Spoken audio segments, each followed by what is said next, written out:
ወዛ ጭንቀት ውስጥ ይሄን ጉዳይ አድርሱልኝ ብዬ አለቀስኩኝ። ጎንበስ ብዬ በቃ ማደርገውን አላቅም ስሜት ውስጥ ነኝ።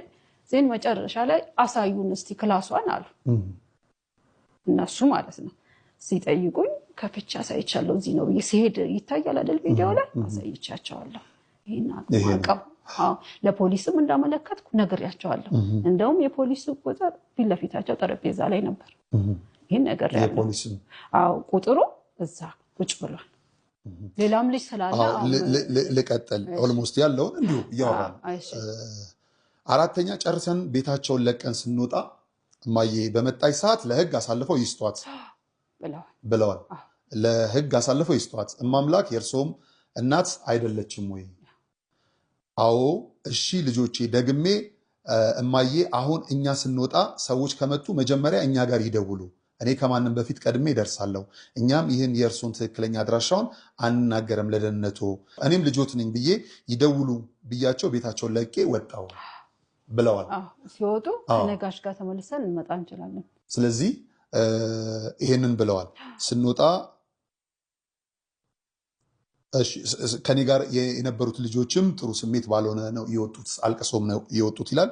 ሌላው እንደ ጥያቄ ምናልባት ብናነሳው እንዲህ ብናነሳው ምናልባት የኔ እናት እነ ባሮክ ቤቶ ሲመጡ እርሱን አግተው አስጨንቀው አዋክቦት ገፍትረውት ነበረ ወይ? ምክንያቱም ቪዲዮ ላይ የምናየው ነገር ስለነበረ እስቲ ይንገሩን። እስቲ ማዋከም አይደለም ስሜት ውስጥ ናቸው። ይሄን ሲጎተት ይሰማኛል።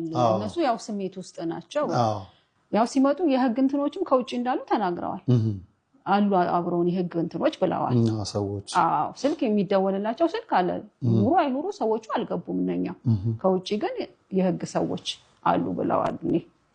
ግን እንግዲህ አዋክቦት ነበረ፣ ገፈታትረውት ምን አስጨንቀውት ነበረ። ይሄን ሲስቡ ትንሽ ቅር ያሰኛል። እዛ ጋር ነው ማህበረሰቡ ቅር ያለው እንጂ አልገፈተሩም። ቤቴ አይደል እንዴ ልጅ እናታቸው ነው ለምን ይገፈተሩ? እሱን አልገፈተሩም። እሷን ሌላው ቪዲዮ ላይ ሲያለቅሱ ይዞት እኔ ጮሃለሁ ሲሉ ይደመጣል። እንደሚባለው አስጨንቆት ወይም አሳቆት ነው ወይ? ልጆቹ በዚህ ልክ የለፋባት የደከሙባት ልጆች አደባባይ ስለወጣችና እንደታመመች ስለሚያውቁ ነው ወይ የሚል ነውና ለምን ነበር እርሶ የሚጮት? ይደምጣል እጮሃለሁ እንደ ህዝብ አገር እንዲያቅልኝ ነው። እጮሃለሁ ሀገር እንዲያቅልኝ ነው እኮ ጉዳቴንም የደረሰውንም ጉዳት ልጅቷ ላይ ያለውን ጉዳት ለሁለት ዓመት ሳስታምም ነበር። አፍኜ ይዣለሁ ብያለሁ አይደል? ጉዳቴን እንዴ መጮህም ግድ ነው እኮ። ሀገር እኮ ስትጮህ ሀገር አይደርስልህም እንዴ?